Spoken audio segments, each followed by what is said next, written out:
honestly, considering you probably interviewed all the top experts in the world. So I was like, okay, what do I ask him? Like You're how my can I friend. I don't work do with my an best for you you? don't worry about it, and you remember that I don't have any ego. That's So what I love about you. I was just thinking for everything that you've done in this life, all your achievements, but also all that brain power you bring and your heart to everything, that you're such a humble person that, you know how much I was inspired by you. At some point I was following you to all the events. So uh, and remember I want that. I want everybody to know about you. So I hope that my friends hear something that can resonate with them today and take something away. Hopefully, I'm going to be at the level of your expectation. I First of all, let me thank you for everything you've done, because it's true that you were coming to all my events, listening to what I had to say, and be present. So I'm honored to have you as a very valuable friend. And today, um, it is hard to know who's your friend, who's not. Well said. Thank you. I appreciate it. And I don't know if you know, but I remember when I met you, I was dealing with some like killer migraines. I wasn't even sure like what that was about, and it was super scary because there were moments where my vision would go away and it was scary, and I remember the way I ran into you at the Biohackers. I think we met in person the first time at, yeah, Biohackers World. Yeah, not Yeah, in Miami. Eudaimonia. Yeah, before you, the man, yeah. And you pointed me to Sarah Thrive. I have it now, by the way, and I've been with me to Turkey, and I've been trying it on everyone, and I think it's pretty cool. Yeah. And I actually haven't had them in maybe like on the wood, maybe 6 months or so. So let's see. Super. Fantastic.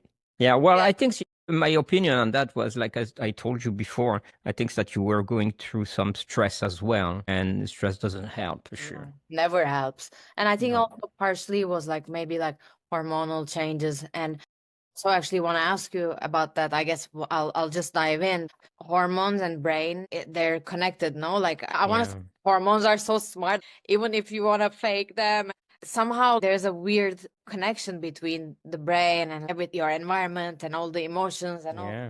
But that's the beauty of humanity. Look at it. We're in a era where we're thinking that AI will replace humans and will take everything over and take over the world. We're far from the truth, because what you just said, our biology is so complex.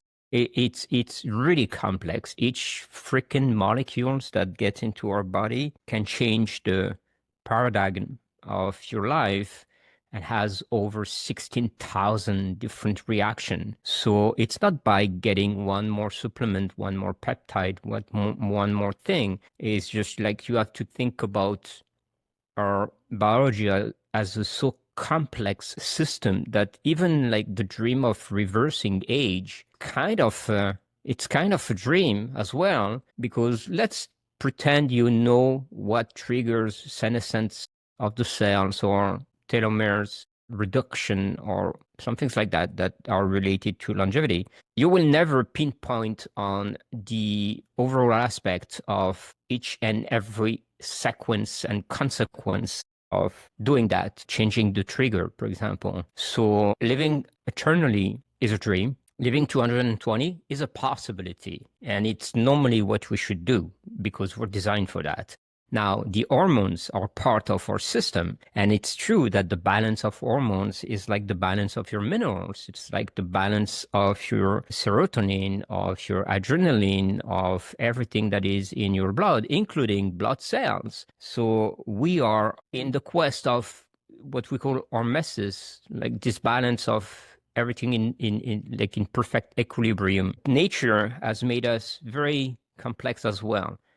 You can be in balance, like in symbiosis of this hormesis, and you will not live up to 120, because you need some stress, just a bit, not too much, but just a bit of stress to make sure that your cells are getting activated in the right way with the right pattern. And then you extend your fitness in a way or the other, and which as a consequence of extending your life. So yes, hormones, mood, performance, everything is so related.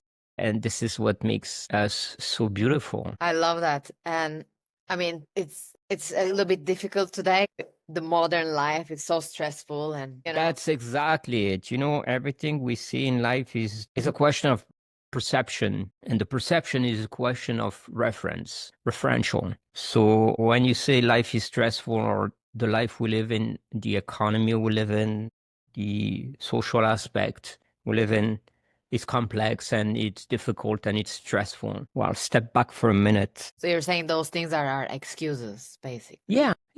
It's a question of referential. It's not excuses, it's the way you perceive them, because your referential is set that way.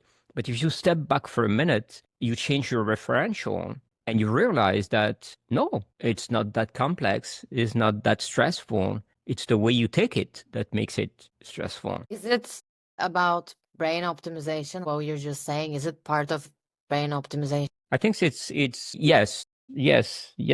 It is brain optimization, but brain optimization is a very wide uh, area of doing something. It's probably overall optimization of, I would say it's overall human optimization. The capability of understanding yourself, being able to cope with yourself, because many people don't have the possibility to stay with themselves more than 2 minutes. That's true. Yeah. So, and those people are the most stressed people on the planet, because first, they're not even able to live with them. So imagine them living with others. It's impossible. Exactly. Yeah, it's mission impossible. Well said. So can you define what brain optimization, like, because it's blowing up right now, and Yeah. what is it? Yeah. It's Well, part of the culture at the moment. yeah, it is, because neuroscience is a science that popped up 20 years ago, became more popular 12 years ago, and more. Thank you, Andrew Huberman, for bringing knowledge to population and the world. And it helped about neuroscience. But at large, there's thousands of neuroscientists across the world that have been working on trying to understand what is the concept of everything. I do believe that in less than 10 years from now, the need of psychiatrists will probably not exist anymore, because we will understand every single mechanism in terms of neuroscience, which is part of brain optimization or brain alignment. So now, what it is, do we understand that changing your theta, delta, alpha wave will optimize your brain in a way or the other? We're still at the level where we're exploring. We're still at the level where we don't know much about it. We are not even capable of explaining why we have amyloid accumulation in our brain. We've been thinking for years and years that it was the trigger of Alzheimer's disease. It's actually not the trigger, but it's a consequence of Alzheimer's disease. So, I think it's Platon that said that, but we think we know, but we don't know, and this is it.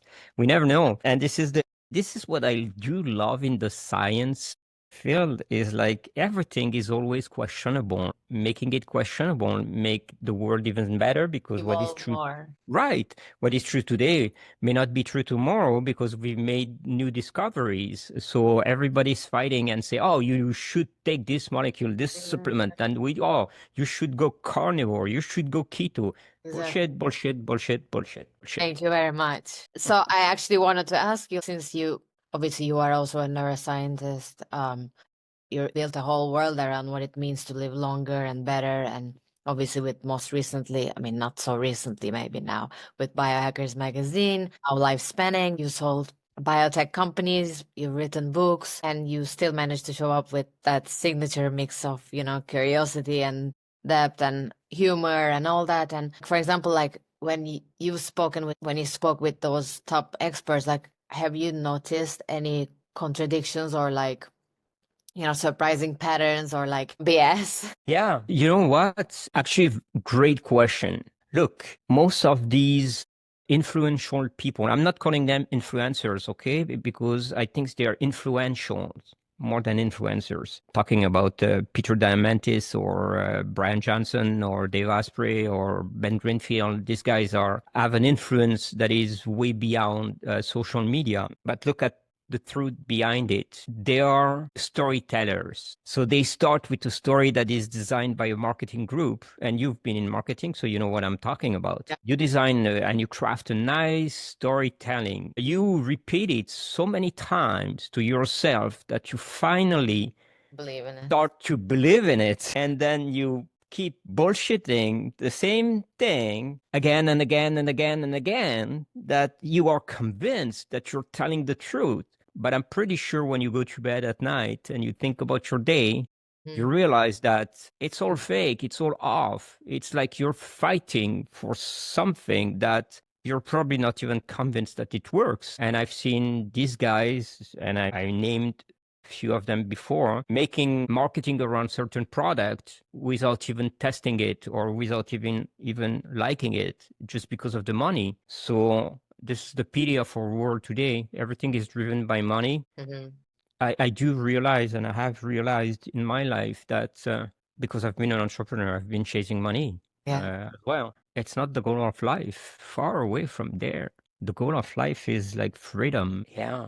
It's being able to be free in your mind, to think the way you want, and no one can dictate what you have to say, when you have to say it, to whom you have to say it. And the second part is time. That is not negotiable as well. The time is not negotiable. The few minutes we spoke are not coming back. They're gone. And as a neuroscientist, like, you know how it affects you when you obsess over something. So like talking about like how perfectionism, like even in wellness, like when you're super strict, you end up being lonely, you're stressing yourself probably. Like what I like about your routines, and maybe you can tell a little bit about like those more like natural stuff that you're doing. Like I know that you're very aligned with like daylight. Yes, I because see you like getting that sunlight in the morning. so important, we're humans, and humans we live on based on nature, and nature has been great to make our biology align on a very simple thing, the circadian rhythm. And the circadian rhythm is dictated by the sunrise and the sunset. If you take all the supplements in the world, if you do all the diets that are exist, if you train like crazy, if you optimize your brain like following those pattern of brain optimization and everything, but you still don't go to bed at the right time, and you still don't wake up at the right time, and you don't expose yourself to the sun, useless. It's bullshit. And again, for instance, with diet, I remember you told me once that you have pasta at night. Your body loves the carbs. And I mean, you are like one of the fittest people I know. You're so fit. I'm like, where does this pasta go? And you eat it in the US. Yeah. I try to keep my pasta, imported pasta, to be honest. It is true that the pasta in US gets you bloated a bit, but I do eat pasta every day. It is not a legend. It's a fact. And actually pasta, it's absolutely great for the brain. It's one of the best carb that you can feed your brain with. And especially at night when you are reconstituting your memories and building up your long-term memory, you need this energy. It has to come from somewhere, and it's not coming from meat. That's Eggs. interesting. By the way, when we were kids, my mom used to give us carbs when we were studying for our exams. But it was more like desserts, not like Yeah. like really work. Like do you need like sugar for your brain? You actually you don't need sugar as sugar, but you need carbs to be used as fuel. And our body is complex enough. Like, I don't get the point of people saying you should be carnivore and eat proteins only, and others you should eat fat. Let's go on a keto diet. This is the worst nightmare ever. If I go on keto diet, I'm gonna I gain. was gonna pass out once. Oh my God. Horrible. This is the worst thing existing on this planet. I don't know. It was invented not for the reason you were using it, Torture actually. people. To torture.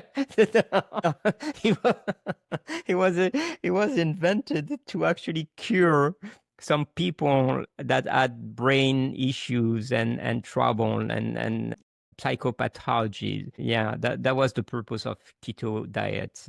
But well, I as every time everything in this world is converted to money making in a way or the other, leveraging on how can I make more money out of that instead of thinking naturally. Like, I think that longevity is for most of it is free, is accessible to everyone. It's free.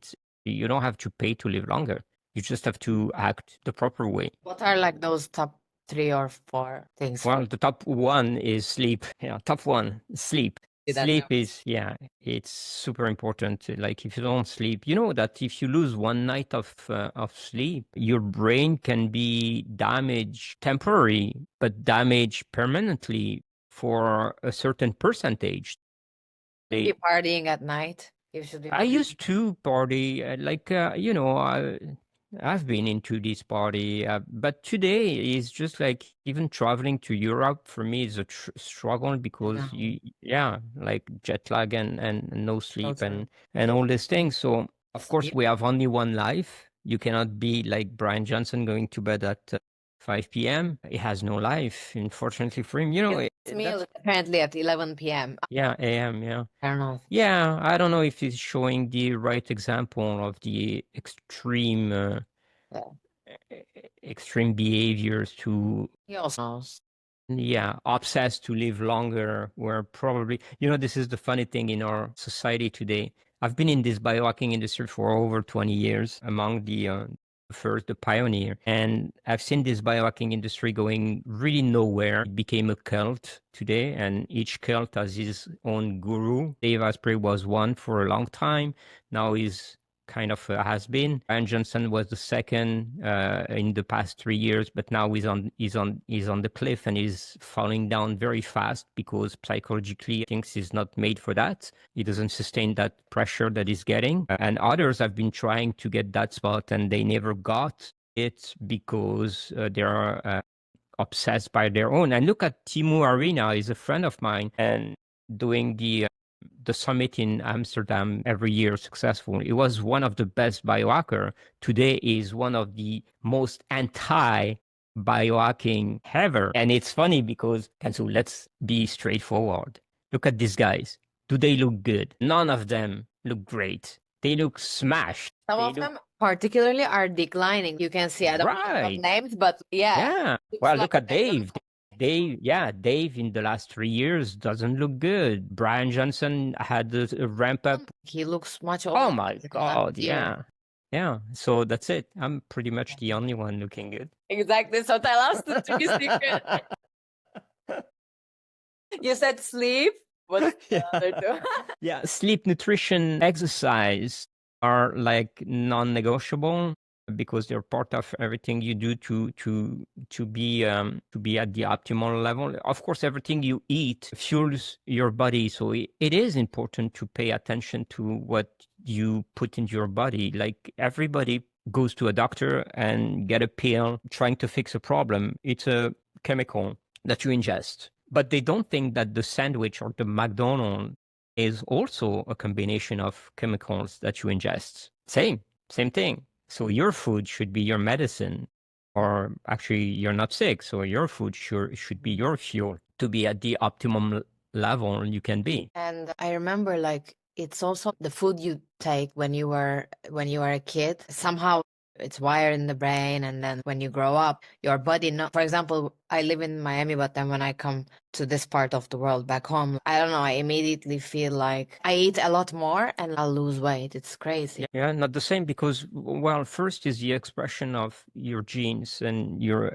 epigenetic that works. Like you're coming from a country where their genetic has been designed to digest certain nutrients. We've been talking about macro for too long, and macro are just like useless. We should talk about micronutrients. So your biology is designed for micronutrients, certain type of it, and the way you digest them. If I put you on an Asian diet, you're not going to be functional. If I put you on an American diet, you're not going to be functional as well. You've been designed for that type of diet, and you cannot, changing your genetic takes a certain time.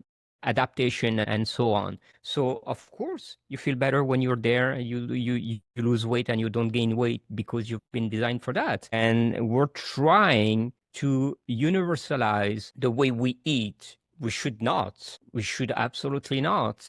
We should live each and every single country their own recipe and way of eating food and not telling everybody that you should eat beans like this guy. Exactly. So when you say micros, is it more about the environment? Oh, when I say micro, I say about like, you know what it counts is like, for example, having a certain mineral, having a certain vitamin, having a certain amino acid counts way more than knowing how much carbs you're absorbing or how much protein you eat per day and so on. Yeah, we don't care. Like it's like the macronutrient for me is the same bullshit as counting calories. I also wanted to ask you, I saw it on one of your talks, like we see people getting Botox starting at like 20s, 30s, and then they talk about brain fog at 40. Somehow we're more face obsessed while brain health is kind of like ignored. What's actually happening in the brain during fog? What is brain fog and how do you actually clear it? Yeah, it's actually hard to define exactly what is happening for brain fog because it's a cascade of several process and chemical reaction that can occur in your brain. Most of the time, brain fog is because your neurotransmitter are not going in the right direction or the receptors are not getting them appropriately. So you're accumulating either too much neurotransmitter or not enough, or you have an excess of ketosis, for example, can create brain fog. There's so many consequences. Yeah. So many consequences. A lot of people say, oh, now that I'm getting old, I have a lot of brain fog. I hear it from so many people. What would your recommendation be? Don't get old and don't tell yourself that you're getting old. That's my recommendation. Because you know what? This is rewire your brain. Yeah, exactly. Rewire your brain and stop being an hypochondriac, thinking that it's because of that. When you said before, like, oh, I'm getting Botox and I have brain fog, there is no science behind that saying. There is no studies, no publication. And you know, I don't watch TV, so my entire Botox is bad for your brain or what? I don't know. There is no track on that. There is no studies that is good or bad. Nothing. Like, everybody today says something and comes up from you should take a methylene blue because of this, so you should do that because it's great, or this is bad for you. Like I heard someone saying you should stop eating nuts and almond. Okay, are we gonna stop one day trying to scare people all the time on everything and saying like it's not good for you, it's going to create you brain fog, it's going to create brain degeneration, doing that. And I'm you know why this is exactly the reason why I quit being called a biohacker. I don't want to be called a biohacker anymore. I'm just like, I'm fed up. I love that. Yeah, hearing people, yeah, I put my butt in the sun in the morning. I'm a biohacker. I'm sorry, but cavemen were doing that way before you, and they had no name for that. I do sauna and I'm a biohacker. I'm sorry, but in Finland, in Sweden, they've been doing that for hundreds of years, and they didn't even know the word biohacker. And by the way, who knows what is the definition of biohacker? So this is it. Like I'm tired of this BS, and you see this world of the biohacking industry is worse and worse, and it's instead of leveraging and ramping up and raising the bar, is actually leveraging down. What do you think would be ideal? I think that the ideal is education. It's like, why don't we spend money and time and energy going into school, telling kids how they should behave, what they should eat, they should pay attention to sleep and blah, blah, blah. These simple things that make life way easier and people way healthier. Our generation has not been educated like that. Our generation is like, go to university, work, work, work, don't sleep. You'll sleep when you're dead. When you start working in a business, dedicate 10 hours sitting down on the chair in front of your computer to produce, and generate cash. And look where we are. People die at the age of 80. Everyone is in depression. Everyone is in We all depression. have our They're all therapists. obese. So that's it. I think it's time for a change. It's time for educating people. It's time to tell the next generation that it's possible, and the next generation will educate their kids naturally without even forcing themselves to do it. We have to force ourselves to educate our kids that way. But if we do a great job, then it's going to be all set, all done. And I dream about that. It's so beautiful. And somehow we always crave for complicated things. And we love making our lives more difficult, you know? It's just Yeah. how it is. It's I wanna- true. If you don't, yeah, go ahead. No, tell me. No, if you don't, if you're not able to explain things in a minute, very simple, and they're too complex, so it makes it, like Einstein was saying, it means like you didn't understand it yourself. So I love that.